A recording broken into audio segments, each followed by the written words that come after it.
نظرتون در مورد برنامه‌های بلایند دیت چیه؟ حقیقتش خیلی باش موافق نیستم. همین که به نظرم کلا چیزی که هماهنگ شده و خیلی اغراق توش زیاده، یعنی چیزایی که میگن به خاطر وایرال شدن خودشون و همشون هم که بلاگر میشن درن. نظر شما در مورد برنامه‌های بلایند دیت چیه؟ والا راستش رو بخواید من چند باری برنامه‌هاشون رو دیدم.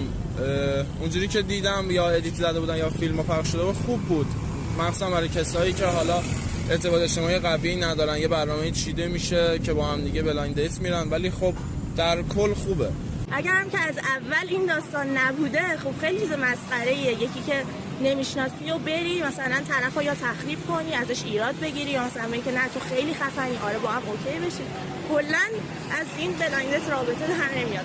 نظرت مثلا چند درصد اینا دروغ میگن یا راست میگن حرفاشونو؟ ببین توی فضای مجازی که خب قطعا نمیشه تشخیص داد واقعیه یا غیر واقعی.